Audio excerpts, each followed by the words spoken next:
मंगलवार यानी कि कल लालू प्रसाद यादव ईडी दफ्तर पूछताछ के लिए पहुंचे हुए थे। ईडी ने लालू यादव को परिवार समेत पूछताछ के लिए बुलाया था, जहां पर लालू प्रसाद यादव अपने परिवार के साथ पहुंचे हुए भी थे।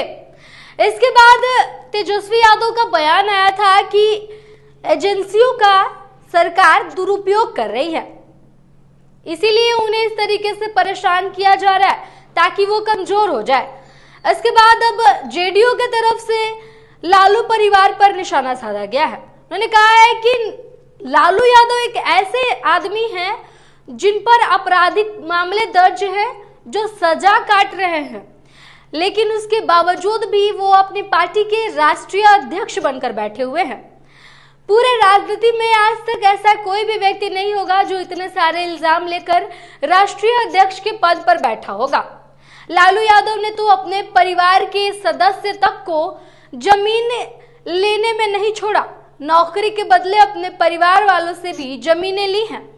लालू यादव जहां के निवासी हैं वो जगह फुलवरिया है। गोपालगंज के फुलवरिया में लालू यादव के पास 1 बीघा जमीन थी, लेकिन उस वाकये के बाद लालू यादव के पास अब गोपालगंज के फुलवरिया में 9 बीघा जमीन है।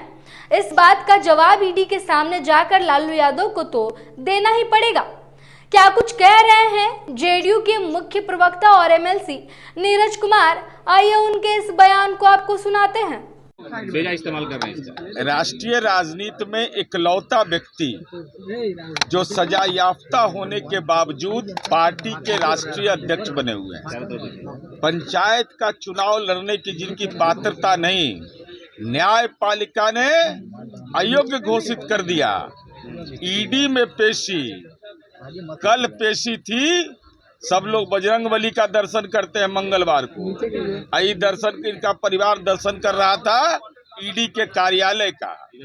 और साथ ही साथ आज बुद्धि हुआ होगा, बुधवार का दिन है, तो माननीय लालू प्रसाद जी आज कम से कम बोल दीजिए, उम्र के चौथे पड़ाव पर हैं कि आपने अपने परिजन मंगरू राय को भी नहीं बख्शा था नौकरी के बदले जमीन लेने में, अपने बड़े भाई को, अपने ससुराल के लोगों को नहीं बख्शा, नाटा चौधरी जो राबड़ी देवी जी के परिजन हैं उनको नहीं बख्शा था।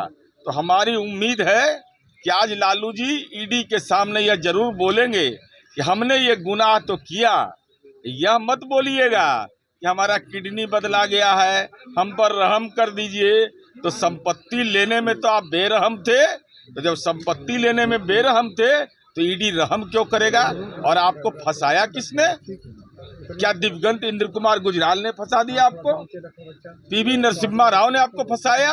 आप केंद्र में आपकी सरकार थी और उस समय आप ऐसे मामले में प्रतिवेदित हुए, तो जैसा किया है वो भुगतने को तैयार रहिए। आरजेडी के लोग कह रहे हैं कि सी वोटर का जब सर्वे आया और दिखाया गया कि 41% लोग तेजस्वी को सीएम देखना चाहते हैं, इसलिए परेशान होकर केंद्र ने बाबा समेत सारी एजेंसी को यहाँ भेजा है। इसका मतलब सी वोटर के सर्वे पर उनको भरोसा है? तो सी वोटर का सर्वे 2015 में क्या था, तो उस समय आलोचना क्यों कर रहे थे? आज सी वोटर के सर्वे के पहले ईडी में जब पेशी इनकी हुई थी तो उस समय कौन सर्वे का रिपोर्ट आया था?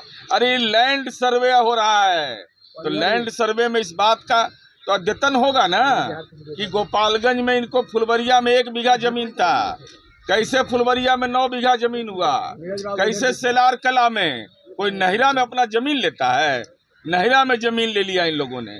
जिंदा रहते हुए राबड़ी देवी जी ने अपने नाम पर उच्च विद्यालय बनवा लिया, राबड़ी देवी उच्च विद्यालय। हालांकि 16 कमरा हम लोग बनाए उसमें।